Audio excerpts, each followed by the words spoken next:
Hello everyone, I am doctor Shreya Chawla from level of physiotherapy and sports injury centre. आज हम बात करते हैं हेडेक के बारे में।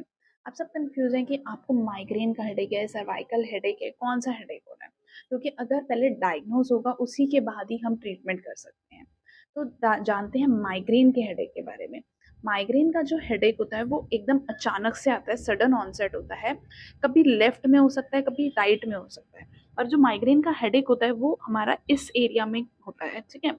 इसमें क्या होता है कि पेशेंट को नोजिया वॉमिटिंग साथ में होती है।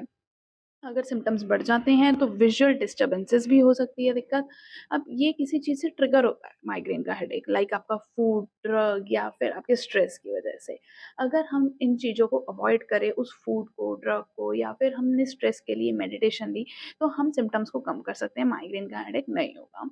इसमें क्या होता है कि एकदम कुछ घंटे के लिए होता है, मतलब कि आएगा और एकदम दर्द चला जाएगा, कि 1 घंटे रहा, 2 घंटे रहा, तो काफ़ी लंबे समय तक नहीं रहता है इसका दर्द। और बहुत थ्रॉम्बिंग काइंड ऑफ पेन आता है, कि जैसे पल्स चलती है ना, वैसा दर्द आता है माइग्रेन के हेडेक में।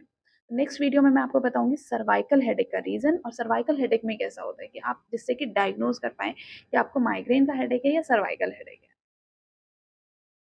तो हम बात करते हैं सर्वाइकल हेडेक के बारे में। सर्वाइकल हेडेक का जो दर्द होता है वो हमारा नेक से आता है, ठीक है, और स्लोली जनरेट होता है, कि धीरे-धीरे इंक्रीज़ होता रहता है, झटके से नहीं आएगा। काफ़ी लंबे समय तक रहता है, कि कुछ हफ्तों तक रहेगा, कुछ महीनों तक भी रह सकता है पेशेंट को दर्द, पर ये इस एरिया से आगे की तरफ आता है और शिफ्ट नहीं होता इसका पेन। अब लेफ्ट है तो लेफ्ट में ही रहेगा, राइट में नहीं जाएगा, शिफ्ट होगा। अगर पेशेंट के सिम्पटम्स इंक्रीज़ हो जाते हैं तो उसे क्या होता है, पैरेस्थीसिया फ़ील होता है, कि उसे नमनेस और टिंगलिंग सेंसेशन आर्म में फील हो सकती है, रेडिएट हो सकती है। तो सर्वाइकल हेडेक का जो पेन है वो ट्रिगर कैसे होता है, कि या फिर कोई ट्रॉमा हुआ, कोई इंजरी हुई हो नेक पे, या फिर पॉस्चर की वजह से आपका जो पॉस्चर है वो इनकरेक्ट पॉस्चर है, या मसल इम्बैलेंस हो चुकी है, तो उसकी वजह से हो सकता है। इसका एक और फैक्टर है स्ट्रेस। स्ट्रेस की वजह से भी इंक्रीज हो सकता है ये। तो इसे हम ट्रीट कैसे करते हैं, कि हम मैनुअल थेरेपी दे सकते हैं इसमें, या फिर हम पॉस्चर करेक्शन एक्सरसाइजेस करवाते हैं, और स्ट्रेस को रिड्यूस करना मेन चीज़। तो मैनुअल थेरेपी और पॉस्चर करेक्शन एक्सरसाइजेस के लिए आपको अपने फिजियोथेरेपी से कंसल्ट करना पड़ेगा, जो कि आपको बताएगा कि आपको कौन कौन सी एक्सरसाइजेस करनी है, और वो खुद मैनुअल थेरेपी अप्लाई करेगा।